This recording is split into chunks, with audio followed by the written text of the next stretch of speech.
क्यों जिस एकता कपूर एंड मोना सिंह की दोस्ती की लोग मिसालें देते थे एंड जिस एकता कपूर ने मोना सिंह को पहचान दी थी उसी एकता कपूर एंड मोना सिंह का हो गया था झगड़ा। और कैसे एक एमएमएस की वजह से उनका रिलेशनशिप खत्म हो गया था एंड उन्हें बहुत सारे ट्रबल्स एंड कॉम्प्लिकेशन में डाल दिया था। आज मैं इस वीडियो में मोना सिंह के कुछ ऐसे कंट्रोवर्सी एंड लाइफ के बारे में डिस्कस करने वाली हूँ जो बहुत कम लोगों को पता है and this video is going to be very interesting, so let's start without any delay. Mona Singh का जन्म 8 अक्टूबर 1981 को पंजाब के चंडीगढ़ में हुआ था। इनके फादर आर्मी में थे और इसी वजह से ही अलग अलग जगह पे इनकी एजुकेशन हुई है, बट ज्यादातर अपना टाइम नागपुर में बिताया है और फिर पुणे में उन्होंने अपने कॉलेज की पढ़ाई पूरी की। जिस वक्त ये अपने कॉलेज की पढ़ाई पूरी कर रही थी ना, तो उसी दौरान मुंबई से पुणे आया करती थी हर रोज ऑडिशंस के लिए। तब ये मॉडलिंग करना चाहती थी और बहुत सारे कमर्शियल के लिए ऑडिशंस भी दिया करती थी। तभी सोनी टीवी एक शो बना रहा था और उसके लिए उन्हें एक मॉडल की जरूरत थी। जस्सी जैसी कोई नहीं, इस सीरियल के लिए मोना सिंह ने ऑडिशन दिया था और वो सेलेक्ट हो गई थी। मोना सिंह को टीवी इंडस्ट्री में चांस तो मिल रहा था, लेकिन वैसा नहीं मिल रहा था जैसे टीवी में लीड एक्ट्रेस को मिलता है। उन्हें ग्लैमरस दिखाया जाता है, उन्हें सुंदर और सेक्सी दिखाया जाता है। मोना सिंह के साथ बिल्कुल अलग हुआ था। उनके ग्लैमर को बिल्कुल खत्म कर दिया गया था। विदाउट मेकअप उनका लुक एंड उनका कॉस्ट्यूम एक ही था, सलवार सूट।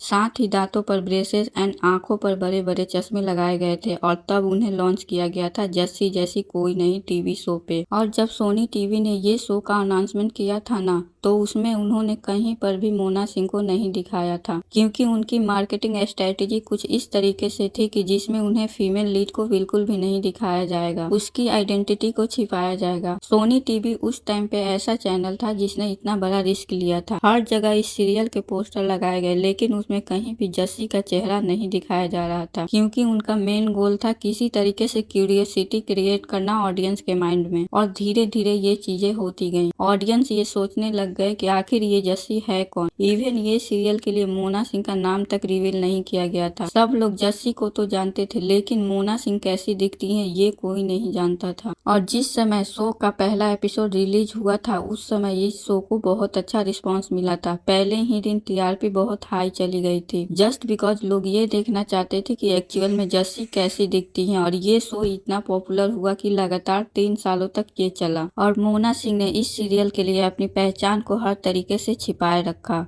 मोना सिंह को प्रोडक्शन हाउस से साफ साफ इंस्ट्रक्शन मिले थे कि उन्हें अपना असली चेहरा कहीं भी रिवील नहीं करना है, और यही कारण उनके कॉन्ट्रैक्ट का हिस्सा था। ना ही उन्हें इंटरव्यूज देने हैं और ना ही किसी के चैनल के लिए प्रोजेक्ट साइन करने हैं। देखिए, कॉन्ट्रैक्ट्स बहुत स्ट्रिक्ट थे। ऑफ कोर्स मैं लोगों को नहीं बता सकती थी कि मैं कैसी दिखती हूँ, मैं कौन हूँ, मेरा नाम क्या है, because people didn't even know कि मेरा नाम मोना सिंह है और जस्सी नहीं है। मुझे पहला अवार्ड भी जो मिला था जस्सी के लिए, वो भी एज जसमीत वालिया मिला था। I did not get it as Mona Singh. तो कहीं ना कहीं वो लगता था कि अरे लोग मुझे कब देखेंगे। बट एक अलग हाई भी चल रहा था जस्सी का। सो रिस्ट्रिक्शंस ये भी थे कि कोई एक्टर नहीं जानता था कि मैं कैसी दिखती हूँ। मेरे खुद के जस्सी के एक्टर्स को नहीं पता था। अच्छा, सेट पे नहीं पता था।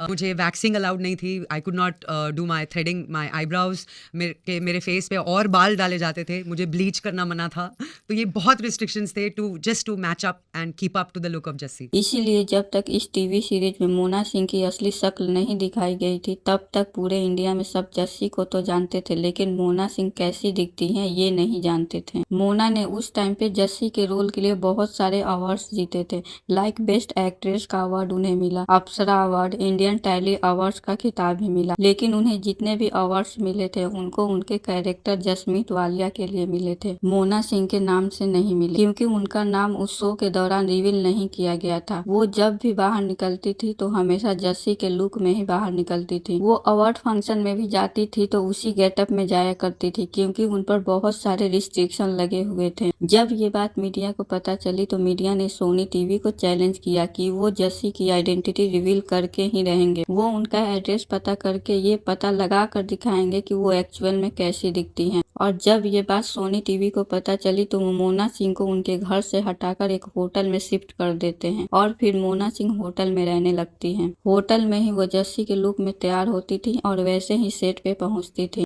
ने मीडिया ने चैनल को चैलेंज किया था कि हम इसका असली रूप आपके सामने लेकर आएंगे, ये कैसी दिखती है, कहाँ रहती है।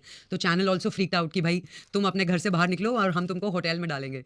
सो I stayed in a hotel, मेरी गाड़ियाँ बदलती थी और मैं होटल के कमरे में पूरा लुक में तैयार होके फिर सेट पे जाती थी।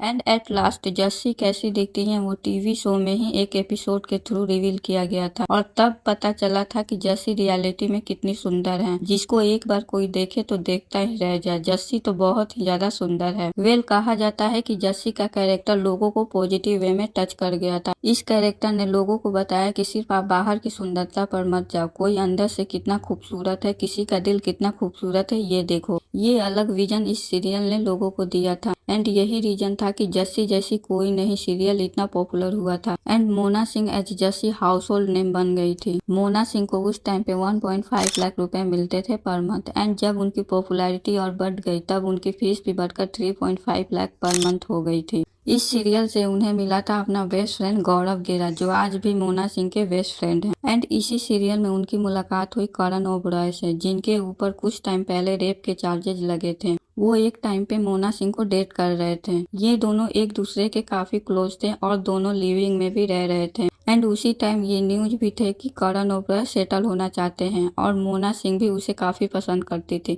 इनफैक्ट दोनों ने सगाई भी कर ली थी। लेकिन फिर एक टाइम ऐसा आया कि करण सेटल होना चाहते थे एंड मोना मूव ऑन करना चाहती थी और यही कारण से दोनों अलग हो गए। अब जस्सी जैसी कोई नहीं के बाद अपनी इमेज को चेंज करने के लिए, ग्लैमरस लुक दिखाने के लिए मोना सिंह ने पार्टिसिपेट किया झलक दिखलाजा सीजन 1 में और इस शो को उन्होंने जीता भी। इसके बाद अपना कैरियर को थोड़ा चेंज करने के लिए उन्होंने टीवी पर सास बहू सीरियल्स करने के बजाय टीवी शोज होस्ट करना शुरू कर दिया एंड बहुत टाइम तक टीवी शो एंड इवेंट को होस्ट करती रही एंड उसी बीच ईयर 2009 में उन्होंने काम किया था फिल्म 3 इडियट्स में एंड इस मूवी में वो करीना की बहन का रोल प्ले करती हैं। वैसे ये रोल उनका एक साइड कैरेक्टर और सपोर्टिंग रोल जैसा ही था, लेकिन उन्हें अच्छा रोल मिला था और जो इस फिल्म का क्लाइमेक्स होता है ना, वो मोना सिंह से ही रिलेटेड था। यही कारण है कि इस मूवी ने मोना सिंह को और भी ज्यादा पॉपुलर बना दिया। और एक इंटरव्यू में उन्होंने बताया था कि लास्ट में जब आमिर खान को उन्हें थप्पड़ मारना होता है तब वो आमिर खान को थप्पड़ मारने से डर रही थी, थोड़ी नर्वस थी। यही कारण से उन्होंने धीरे से थप्पड़ मारा तो आमिर खान ने मोना सिंह को बताया कि तुम्हें अपना कैरेक्टर अच्छे से प्ले करना है और तुम्हें थप्पड़ भी जोर से मारना है।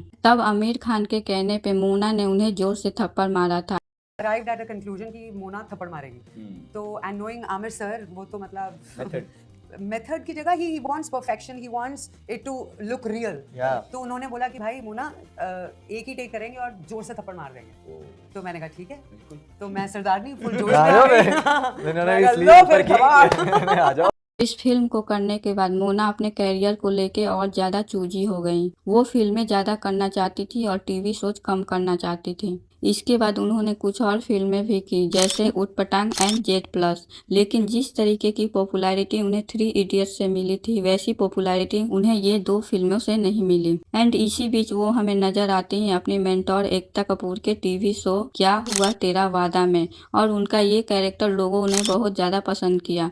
और अब दोबारा से उनके अफेयर की न्यूज आने लगी थी बॉलीवुड एक्टर विधु जामवाल के साथ। कहा जाता है कि कॉमन फ्रेंड के थ्रू दोनों की मुलाकात हुई और कुछ ही मुलाकात के बाद ये दोनों एक दूसरे को पसंद करने लग गए। दोनों लिव इन रिलेशनशिप में भी थे, लेकिन दोनों ने अपने अफेयर को काफी प्राइवेट रखा था। पर कुछ टाइम बाद दोनों के अफेयर की न्यूज सबके सामने आ गए और दोनों सेटल होना चाहते थे। इनफैक्ट ये बात विधु ने एक इंटरव्यू में भी बोली थी कि वो जल्द ही दोनों सेटल होने वाले हैं, बट ऐसा हो नहीं पाया। उससे पहले ही इन दोनों के रिश्ते को तोड़ने के लिए एक बहुत बड़ी कंट्रोवर्सी हो जाती है। हुआ ये था 2014 में मोना सिंह का एक एमएमएस वायरल हो गया था। इस एमएमएस में मोना सिंह की तरह दिखने वाली लड़की न्यूड है और इस एमएमएस के कारण उन्हें बहुत ज्यादा प्रॉब्लम झेलनी पड़ी थी। बांद्रा के पुलिस स्टेशन में उन्होंने इस एमएमएस के खिलाफ एक केस फाइल की और फिर तुरंत ही इन्वेस्टिगेशन चालू हो जाती है। वेल कहा गया था इस एमएमएस के बैकग्राउंड में जिसकी आवाज है वो विधु जामवाल की है। पुलिस ने जब इन्वेस्टिगेट की तो ये एमएमएस मॉफ्ड था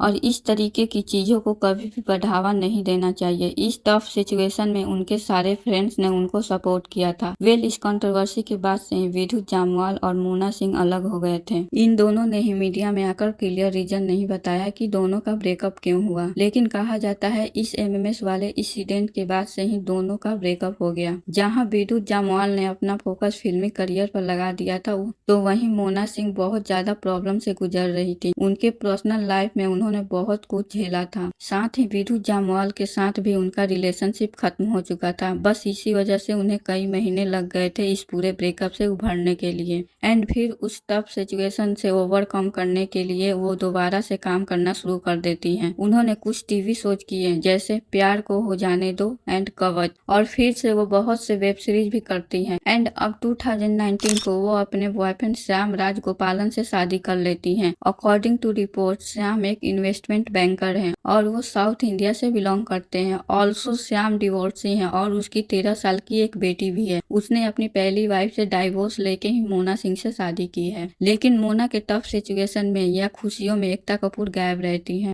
एकता कपूर जिन्होंने मोना सिंह को इंडस्ट्री में लॉन्च किया है जस्सी के रूप में, जिसकी वजह से इंडस्ट्री में मोना सिंह एक पॉपुलर नाम हुआ। इनफैक्ट इन दोनों की फ्रेंडशिप बहुत फेमस हुआ करती थी। एकता कपूर की बर्थडे पार्टी हो या सक्सेस पार्टी, उन हर पार्टीज में मोना एक परमानेंट गेस्ट हुआ करती थी। सिर्फ पार्टीज ही नहीं, मोना उनके घर भी जाया करती थी। उनके बेटे रावी को उन्होंने बेबी सिटिंग भी की है और एकता ने मोना को बहुत सारे रोल्स भी ऑफर किए हैं अपने प्रोडक्शन हाउस में। इनफैक्ट एकता कपूर की ही एक web series mission over Mars में भी मोना नजर आती हैं और तब तक इन दोनों के रिश्ते अच्छे थे। लेकिन इन दोनों के रिश्ते खराब है इस बात का पता तब चला जब एक वेब सीरीज का लॉन्च था। पूरी कास्ट मौजूद थी इंक्लूडिंग साक्षी तन्वर, लेकिन इस पूरे इवेंट में मोना गायब थी। ऐसे न्यूज आ रहे थे कि वो बीमार थी, इसीलिए वो इवेंट में नहीं आई। लेकिन एक बात यहाँ पर भी है, मोना ने इस पूरे वेब ट्रेलर लॉन्च को शेयर भी नहीं किया। इसके अलावा एकता के पार्टीज में भी मोना सिंह नहीं दिख रही थी और इस पूरे इंसिडेंट के बाद एकता कपूर ने एक अजीब सा ट्वीट किया था, जिसके लिए ये कहा जा रहा था कि एकता ने ये ट्वीट मोना सिंह को लेकर ही की है और इसके बाद से ही दोनों साथ में कभी भी नजर नहीं आई। और फिर से वो 2022 में आमिर खान के साथ दोबारा काम करती है इन द फिल्म लाल सिंह चड्ढा, और फिर 2024 में वो एक कॉमेडी हॉरर फिल्म करती हैं मुजिया,